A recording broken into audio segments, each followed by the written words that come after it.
Hello students. आज की video में बात करने वाले हैं एक्सक्रीटरी सिस्टम के लिए। ये हमारे शरीर के लिए बहुत ही ज़्यादा इम्पोर्टेंट है। चलिए स्टार्ट करते हैं। तो सबसे पहले क्वेश्चन यही आता है कि हमें इसकी जरूरत ही क्यों पड़ती है, एक्सक्रीटरी सिस्टम की जरूरत क्यों पड़ती है। तो बात करें यहाँ पे सबसे पहले है कि वेस्ट मटेरियल जो हमारी बॉडी के अंदर होता है, वेस्ट मटेरियल उसको रिमूव करना पड़ेगा। उसको क्या करना पड़ेगा भाई? रिमूव करना पड़ेगा। जो हमारी बॉडी के अंदर जो वेस्ट मटेरियल है उसको क्या करना पड़ेगा भाई? रिमूव करना पड़ेगा। ठीक है भाई। तो इसीलिए हमारे एक्सक्रीटरी सिस्टम की जरूरत पड़ती है। अब वेस्ट मटेरियल बोले तो क्या है वेस्ट मटेरियल? उसको हम बोलेंगे साल्ट। जो हमारी बॉडी में साल्ट होता है उसको, साथ में नाइट्रोजन के कंपाउंड होते हैं जैसे कि यूरिया, यूरिक एसिड। इनको रिमूव करना हमारी बॉडी से बहुत ज्यादा जरूरी है। अब ये यूरिया है, इसको कंबाइनली या यूरिक एसिड, इसको हम फर्टिलाइजर भी कहते हैं। क्या बोलते हैं? फर्टिलाइजर। इसको बोला जाता है फर्टिलाइजर। जो हमारे लिए तो काम का नहीं होता है, लेकिन लेकिन जो आपके प्लांट है उनके लिए बहुत ज्यादा इंपॉर्टेंट रोल इसका होता है, फर्टिलाइजर। बात समझ में आ गई? उसके बाद में आगे बात करें तो to regulate the amount of water in the body, मतलब हमारी बॉडी के अंदर वाटर को मेंटेन करने के लिए किसकी जरूरत पड़ती है भाई? एक्सक्रीटरी सिस्टम की जरूरत पड़ती है। दो हमारे यूजेज हैं कि पहला काम रिमूव करना वेस्ट मटेरियल को, जैसे कि आपको साल्ट, यूरिया, यूरिक एसिड यानी कि जो नाइट्रोजन ये कंपाउंड होते हैं उनको रिमूव करना। दूसरा हमारी बॉडी में अमाउंट ऑफ वाटर को क्या करना? रेगुलेट करवाना भाई। ठीक है, यानी कि वाटर की कमी ना हो हमारे शरीर में। ठीक है भाई। चलिए उसके बाद में अब ये वेस्ट मटेरियल तो निकालना जरूरी है। अब हमारे शरीर में ये आते कहां से वेस्ट मटेरियल? तो कहेंगे कि फूड से, जो हम खाना खाते हैं उससे, या हम ये कह सकते हैं कि जो बायोकेमिकल रिएक्शंस होती हैं, जो बायोकेमिकल हमारे बॉडी में रिएक्शन होती है, जैसे कि हम बात करें एरोबिक रिएक्शन, एरोबिक रिएक्शन की बात कर लो। ठीक है भाई। तो या फिर कुछ एंजाइम्स हमारी बॉडी में आप सभी पता है ग्लैंड्स होती हैं, वो सीक्रेट करती रहती है एंजाइम्स। ठीक है भाई, केमिकल सीक्रेट करती है भाई। तो इसलिए हमें क्या करना पड़ता है, यही होते हैं वेस्ट मटेरियल के सोर्स। अब इनको रिमूव करना क्यों जरूरी था आपको बता देते हैं। चलिए अब आगे बात करते हैं। ऑर्गन कौन कौन से इन्वॉल्व होते हैं एक्सक्रीटरी सिस्टम में, यानी कि कौन कौन से ऑर्गन हैं जो एक्सक्रिएट करवाने में हेल्प करते हैं। तो सबसे पहले तो हम बात करेंगे किडनी के बारे में भी। ये जो दिख रही है आपको बीन शेप की, इसको हम बोलेंगे किडनी। क्या बोलेंगे इसको? किडनी। किडनी आप सभी ने सुना होगा किडनी। ठीक है ना। दो किडनी होती है। कितनी किडनी होती है? टू किडनी होती है भाई। इसमें कितनी होती है? टू किडनी होती है। एक ये जो आपको दिख रही है इसको बोलते हैं यूरेटर। क्या बोलते हैं भाई इसको? यूरेटर। इसको बोला जाता है यूरेटर। क्या बोला जाता है भाई? यूरेटर। ये एक पाइपलाइन है जो कि यहां से जो वेस्टेज को यूरिनरी ब्लेडर तक को जोड़ती है। तो यानी कि यूरेटर कितने हमारे यहाँ पे? दो है यूरेटर। दो किडनी हो गई, दो यूरेटर। एक ये रहा यूरेटर और एक ये रहा यूरेटर। ठीक है भाई, दोनों किडनियों से एक एक आ रही है। थर्ड नंबर पे बात करें तो है यूरिनरी ब्लेडर भाई, जहां यूरिन इकट्ठा होता है। यूरिनरी ब्लेडर, यूरिनरी ब्लेडर भाई। तो यहाँ पे ये क्या हो जाता है भाई? इकट्ठा हो जाता है यूरिनरी ब्लेडर में धीरे धीरे करके। अगर यूरिनरी ब्लेडर ना हो तो क्या होगा? सारा एक साथ निकलता रहेगा। तो आप सोच सकते हो क्या हो सकता है। तो इसलिए यूरिनरी ब्लेडर का बहुत ज्यादा इंपॉर्टेंट रोल है। इसके बारे में एक चीज और बताई जाती है कि ये कंट्रोल होता है ब्रेन से। इसको कौन कंट्रोल करता है? ब्रेन से। जब ये पूरा भर जाता है तो ब्रेन के पास सिग्नल आ जाता है कि भाई अब इसको जो वेस्टेज के लिए जो हमारा ये कलेक्ट करने के लिए रखा हुआ है यूरिनरी ब्लेडर, ये भर चुका है, अब इसको क्या करना है? बाहर निकालना पड़ेगा। तो उस कंडीशन में यहाँ पे सिग्नल आ जाते हैं और उसके बाद में हम बाथरूम जाते हैं और ये लास्ट में यूरेथ्रा के थ्रू हम इसको एक्सक्रिएट करते हैं। इसको बोलते हैं यूरेथ्रा। यूरेथ्रा भाई। ठीक है, क्या बोलते हैं इसको? यूरेथ्रा। तो आपको समझ में आ गया होगा, ये हो गया यूरेथ्रा एक है, यूरिनरी ब्लेडर एक है, दो यूरेटर है और दो किडनी है भाई। होता क्या है यहाँ से आपको, यहाँ पे जैसे कि फिगर में दिख रहा है रेड कलर की, इसको हम बोलेंगे आर्टरी। क्या बोलेंगे इसको? आर्टरी, या इसको आरोटा भी बोला जाता है। क्या बोला जाता है भाई? आरोटा। आरोटा, या हम इसको बोलेंगे आर्टरी। क्या बोलेंगे भाई? आर्टरी। ठीक है ना। मेन आर्टरी है जो कि कैसा ब्लड लेके आएगी? बोलेंगे ऑक्सीजनेटेड ब्लड लेके आएगी। क्या लेके आएगी? ऑक्सीजनेटेड ब्लड लेके आएगी। जो रेड कलर में दिख रहा है ऑक्सीजनेटेड ब्लड है। ठीक है भाई, ऑक्सीजनेटेड ब्लड है मतलब ऑक्सीजन है इसके अंदर। लेकिन फिर भी इसको हम क्या बोलते हैं भाई? डर्टी ब्लड बोलते हैं। क्या बोलते हैं इसको? डर्टी ब्लड, गंदा ब्लड, डर्टी ब्लड। आप बोलोगे डर्टी क्यों बोल रहे हैं? क्योंकि भाई इसमें क्या है? वेस्ट मटेरियल है। क्या इसमें? वेस्ट मटेरियल है, इसीलिए इसको डर्टी बोला जाता है। वेस्ट मटेरियल होने की वजह से इसको क्या बोला जाता है? डर्टी ब्लड बोला जाता है। तो यहां से ब्लड आता है और दोनों किडनियों में जा रहा है, यहाँ से डर्टी ब्लड इधर भी जा रहा है और इसके पास भी जा रहा है, इस वाली किडनी के पास भी। ठीक है भाई, जैसे कि आपको फिगर में दिख रहा है, यहाँ से डर्टी ब्लड जा रहा है और यहाँ से जाते जाते देखिए यहाँ गया, और यहाँ पे ये ब्लड वेजल्स हैं, यहाँ पे कैपिलरी बनाती हैं, और कैपिलरी बना के यहाँ पे क्या होता है, एक्सचेंज ऑफ गैसेज भी होता है भाई। क्या होता है, इसको हम बोल रहे हैं, तो इसको मैं बोलूंगा रीनाल आर्टरी, इसको बोला जाएगा रीनाल आर्टरी। क्या बोलेंगे इसको, रीनाल आर्टरी। रीनाल इसलिए क्योंकि रीनाल का मतलब होता ही किडनी है। रीनाल का क्या मतलब होता है भाई, किडनी। तो यहां से किडनी में क्या हो रही है भाई, खून आ रहा है, कैसा, ऑक्सीजनेटेड यानी कि डर्टी ब्लड, और यहां जाकर यहां बना रही है ब्लड कैपिलरी, जहां पे गैसेस का एक्सचेंज भी होता है, और उसके बाद में यहां से इसमें कार्बन डाइऑक्साइड भर दी जाती है। और ये जो ब्लड आ रहा है इधर ब्लू कलर में आपको दिख रहा है, ये है आपका डी ऑक्सीजनेटेड ब्लड। क्या है ये, डी ऑक्सीजनेटेड ब्लड। ठीक है भाई, डी ऑक्सीजनेटेड ब्लड। यहां से सीधा सीधा बता दो तो क्या बोलेंगे इसको, डी ऑक्सीजनेटेड ब्लड। और ये जो इसका नाम हो जाएगा रीनाल वेन। क्या नाम हो जाएगा, रीनाल वेन, ये लेके जाएगी डीऑक्सीजनेटेड।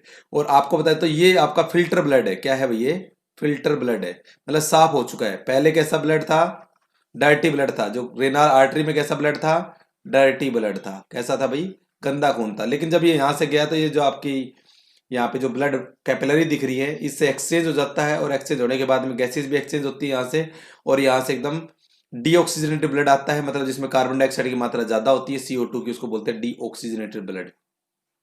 और रेनाल वेन के थ्रू होके जाता है, और इसमें फिल्टर ब्लड होता है, यानी कि फिल्ट्रेशन की प्रोसेस यही हुई है। इसको डिटेल में आगे जाके पढ़ेंगे। अभी आप इतना समझिए कि किडनी के अंदर गया, यहां से रेनाल आर्टरी से खून जा रहा है, जो कि आपका डर्टी ब्लड है, यानी कि ऑक्सीजनेटेड ब्लड है, प्लस ऑक्सीजन वाला, मतलब ऑक्सीजन इसमें है। और जब इसमें से जाता है तो इस यहाँ से गंदा खून वापस डीऑक्सीजनेटेड ब्लड आ रहा है, यानी कि फिल्टर खून आपका होके आ रहा है, यानी कि साफ खून आ रहा है। यहाँ पे बोल सकते हैं रिनाल वेन में क्लीन ब्लड है भाई। बात समझ में आ गई। क्लीन किसके आधार पर है, तो इसमें कार्बन डाइऑक्साइड, लेकिन किसके आधार पर, जो हमारी बॉडी के जो वेस्ट चीजें थी, जैसे कि बात करूं साल्ट, यूरिया, ये यहाँ से किडनी के अंदर क्या हो चुकी है, ये किडनी का इंटरनल स्ट्रक्चर है। अगर इसको 3D देखे तो यहाँ पे ये रिमूव कर दिया गया वेस्ट मटेरियल, और जो वेस्ट मटेरियल रिमूव हुआ वो यहाँ पे कलेक्ट हो जाता है। देखो हर एक से ये ब्लड वेजल्स आपको दिख रही हैं, इनको क्या बोलते हैं, इनका और नाम है, वो हम डिस्कस करेंगे। यहाँ से कलेक्ट होके सीधा सीधा इसके थ्रू, यूरेटर के थ्रू कहाँ चली जाएंगे भाई, यूरिनरी ब्लैडर में आ जाती है, जैसे कि आपको दिख रहा है। ये आपकी क्या है, यूरेटर है भाई। इधर वाली ऐसे दूसरी किडनी के अंदर से भी इस प्रकार से ट्रांसफर हो जाएगी। चलिए इसको और अच्छे से समझते हैं। किडनी के अंदर जो मेन फंक्शनल यूनिट है उसका नाम है नेफ्रॉन भाई। क्या बोलते हैं, नेफ्रॉन। जो अभी बताया था मैंने पिछले फिगर में, इसको क्या बोलेंगे आप, इसको नेफ्रॉन बोलेंगे भाई। क्या बोलेंगे, नेफ्रॉन बोलेंगे। तो नेफ्रॉन को अच्छे से समझ रहे हैं। जैसे कि आपको किडनी में देखा था कि इधर से एक किडनी थी, किडनी के यहां से जो आई थी वो क्या आया था, रीनाल आर्टरी, यानी कि आपका वेस्ट मटेरियल लेके आई थी, और उसके अंदर से यहाँ से जो आपको बताया गया था ना, ब्लड वेजल्स बन रही है, और वो यहाँ से आपका क्लीन ब्लड जा रहा था, यानी कि डीऑक्सीजनेटेड, और यहाँ आ रहा था ऑक्सीजन वाला ब्लड, है ना। या डीऑक्सीजनेटेड हो गई, यहाँ यूरिया ये मिक्स था, यहाँ एकदम फिल्टर होके आ गया, ये वाला कंडीशन है ना। तो यहाँ क्या होता है इसके बारे में डिस्कस करेंगे। यहाँ जो पूरा का पूरा है, ये है एक्चुअली में किडनी में जो काम करने वाली यूनिट है, जिसको हम बोलते हैं नेफ्रॉन, यानी कि फंक्शनल यूनिट क्या होती है भाई, किडनी की नेफ्रॉन होती है भाई। तो नेफ्रॉन ही होती है जिसकी वजह से किडनी फिल्टर कर पाती है। तो नेफ्रॉन को अच्छे समझेंगे। नेफ्रॉन के बेसिकली दो पार्ट हैं। अगर हम बेसिकली बात करें तो नॉर्मली, तो एक है आपका बोमन कैप्सूल। क्या बताएंगे, बोमेन्स कैप्सूल। एक तो आगे आपका बोमेन्स कैप्सूल, और दूसरा आपको जो ये हेलिकल ट्यूब दिख रही है, इसको हम बोलेंगे ट्यूबुल्स। क्या बोलते हैं भाई, ट्यूबुल्स, ट्यूबुल। ठीक है भाई। तो ये दो चीजें हैं, आपको बता दी गई हैं। अब इसको समझते हैं क्या हो रहा है। देखिए ये बोमन कैप्सूल है, ये आपको हिस्सा दिख रहा होगा, ये क्या है कि बोमन कैप्सूल है। अब इसको समझते हैं। बोमन कैप्सूल में आ रहा है ब्लड। ठीक है भाई, बोमन कैप्सूल में क्या आ रहा है, ब्लड आ रहा है। आरोटा लेके आ रही है, इसमें आर्टरी लेके आ रही है। कैसा खून है, गंदा खून है, आपको बता दिया था, ऑक्सीजन वाला ब्लड है। अब क्या हो रहा है यहाँ पे, जब इसमें से जाएगा बोमन कैप्सूल में, तो ये जो हिस्सा है ना, जो हम बोल रहे थे ब्लड कैपिलरी, ये एक्चुअली में इसका नाम है ग्लोमेरुलस। क्या नाम है, ग्लोमेरुलस।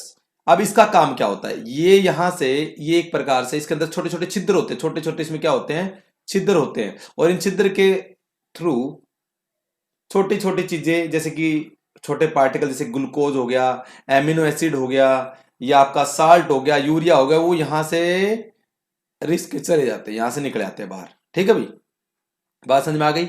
यहां से छोटे छोटे पोर्स के थ्रू, ग्लोमेरुलस में क्या होते हैं, स्मॉल पोर होते हैं, क्या होते हैं भाई, स्मॉल छिद्र होते हैं, पोर्स होते हैं, जिसके थ्रू छोटे पार्टिकल, जिसके glucose, amino acid, salt, urea, इसके यहां से रिस्क के निकल आते हैं। तो इसलिए इस लेयर को फिल्ट्रेट भी कहा जाता है। क्या कहा जाता है भाई, फिल्ट्रेट कहा जाता है। क्या बोला जाता है, फिल्ट्रेट, क्योंकि फिल्टर कर रही है ना, इसलिए इसका नाम बोला गया फिल्ट्रेट। और जो बड़े मोलिक्यूल है वो सीधे के सीधे उसी में रहे अभी तक। ठीक है भाई, और ये जा रहे हैं, देख सकते हो आप, ये रेड रेड कलर का दिख रहा है। ठीक है भाई, और जो स्मॉल मॉलिक्यूल थे वो यहां से फिल्टर होके आ गए, फिल्ट्रेट के थ्रू यहां आ गए। अब देखिए यहां से इस प्रकार से आ रहे हैं, जैसे कि मैं फिगर में दिखा रहा हूं आपको, 3D भी दिखाऊंगा अभी थोड़ी देर में, देखते रहिए। ये आ गए। अब इसमें मैंने आपको बताया, एक तो ग्लूकोज था, क्या था, ग्लूकोज। दूसरी बात करें तो एमिनो एसिड भी था इसमें, क्या था, एमिनो एसिड। तीसरे नंबर पे बात करें तो इसमें साल्ट भी था, आप बोलोगे साल्ट भी था। फिर बोलोगे यूरिया भी था, यूरिया भी था। तो क्या सभी इनमें से जो अब एब्जॉर्ब हो गए, फिल्टर जो आपका फिल्टर था, फिल्ट्रेट, उसमें से निकल गए, क्या ये सभी के सभी बेकार थे? तो आंसर नहीं, ग्लूकोज तो दोबारा से चाहिए अपने को। ग्लूकोज क्यों निकाले, वेस्टेज तो नहीं है। एमिनो एसिड भी वेस्टेज नहीं है, साल्ट वेस्टेज है, यूरिया वेस्टेज है। तो जब ये यहां से जा रहा होता है, ट्यूबुल्स के चारों ओर देखो आप, ब्लड वेजल से दिख रही है आपको, ये इसके चारों ओर लग रही है ना, ये दोबारा से इसको क्या कर लेती है भाई, रीएब्जॉर्ब कर लेती है, किसको, ग्लूकोज को, एमिनो एसिड को। और यहां पहुंचते पहुंचते फिल्टर हो चुका होता है, ये जो जितना भी चीजें हैं ग्लूकोज, ये रीएब्जॉर्ब हो चुकी होती है। तो यानी कि ट्यूबुल्स में क्या होता है, रीएब्जॉर्ब होती है। क्या होती है, रीएब्जॉर्ब। ये हेलिकल लूप है, इसके चारों ओर फैली हुई है, रीएब्जॉर्ब हो जाती हैं, और वापस यहां से ये जो फिल्टर खून है ये जा रहा है आपका, फिल्ट्रेट वाला। बात समझ में आ रही है? चलो इसको 3D से समझते हैं। पहले तो हम बात करते हैं बोमन कैप्सूल को। तो जैसे कि आपको फिगर में दिख रहा है, बेमन कैप्सूल है भाई, क्या ये बोमन कैप्सूल है। इसमें क्या हो रहा है, ऊपर से देखोगे तो यहां से साइड में से रेड कलर में आ रहा है ब्लड, जैसे आ रहा है बोमन कैप्सूल, ये जो यू शेप दिख रही है आपको कैप्सूल टाइप की, ये क्या है, बोमन कैप्सूल है। यहां से ब्लड आ रहा है, इस डायरेक्शन में आप देख पाओगे ब्लड आ रहा है ना, तो आप ब्लड देख पा रहे होंगे आराम से। अब क्या हो रहा है वो समझिए ध्यान से, खेल समझिए यहां से। तो जो आ रहा है यहां से, तो ये है ग्लोमेरुलस, इसमें छोटे छोटे छिद्र होते हैं, जिसको हमने फिल्ट्रेट बोला गया था, यहाँ पे फिल्ट्रेट है। और यहां से क्या हो जाता है, एब्जॉर्ब हो रहा है बाहर, छोटे छोटे पार्टिकल इसमें आ रहे हैं, देख पा रहे होगा आप फिगर में, पिक्चर देख रहे हो, यहां आ रहा है। ये छोटे छोटे चीजें हैं जिसको मैंने नाम दिया glucose, amino acid, water, salt, urea.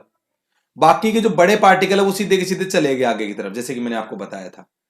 ठीक है भाई, तो ये ग्लोमेरुलस का काम है कि इसके अंदर इस फिल्ट्रेट होता है, जिसके अंदर से छोटे छोटे पार्टिकल्स होते हैं, वो एब्जॉर्ब हो जाते हैं।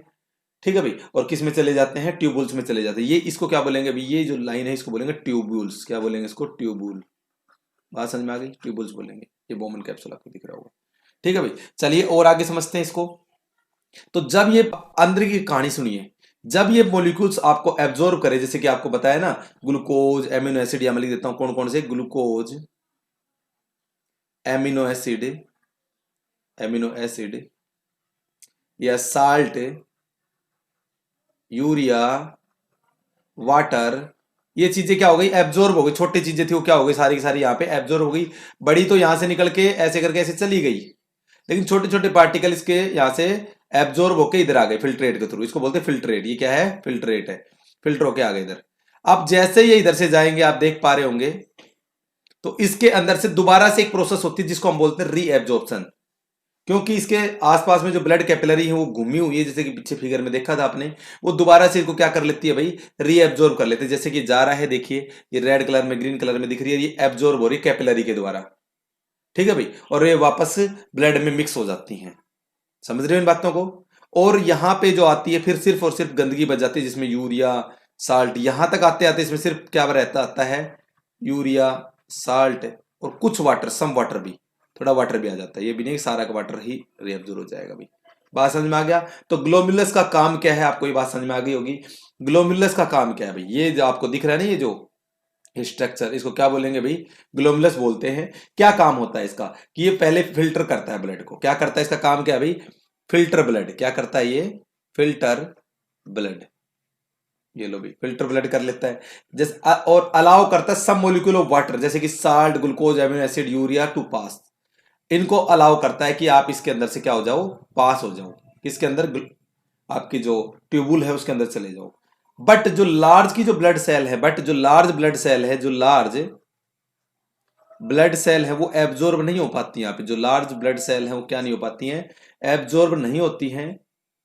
ठीक है भाई, यहां तक कि प्रोटीन भी एब्जॉर्ब नहीं होता यहाँ पे, तो वो सीधा का सीधा ब्लड वेजल्स में आगे चले जाता है। जो छोटे पार्टिकल जो एब्जॉर्ब हो गए थे, तो ट्यूबल का काम क्या है, अलाउ करना, रीएब्जॉर्प्शन। ट्यूबल का काम क्या है, अगर मैं पूछूं ट्यूबल का काम क्या है, यहाँ पे जो ट्यूब दिख रही है इसका काम पूछ लिया जाए तो ये क्या काम करती है, तो ये कहती है रीएब्जॉर्प्शन का काम करती है, री एब्जॉर्प्शन करवाती है। यानी कि जो यहां से फिल्ट्रेट हो गया उसमें सारे के सारे तो वेस्ट मटेरियल नहीं है, जैसे glucose, amino acid, some water, ठीक है ना, सम साल्ट, ये सारे थे। अब इनमें से कुछ रीएब्जॉर्ब हमारी बॉडी में हो जाते हैं, हमारी ब्लड वेजल्स में हो जाते हैं। आई होप आपको ये चीज समझ में आ गई होगी। मिलते हैं नेक्स्ट वीडियो में, तब तक के लिए नमस्कार, थैंक यू। अगर आपने चैनल को सब्सक्राइब नहीं करा तो चैनल को सब्सक्राइब जरूर करके जाए। धन्यवाद।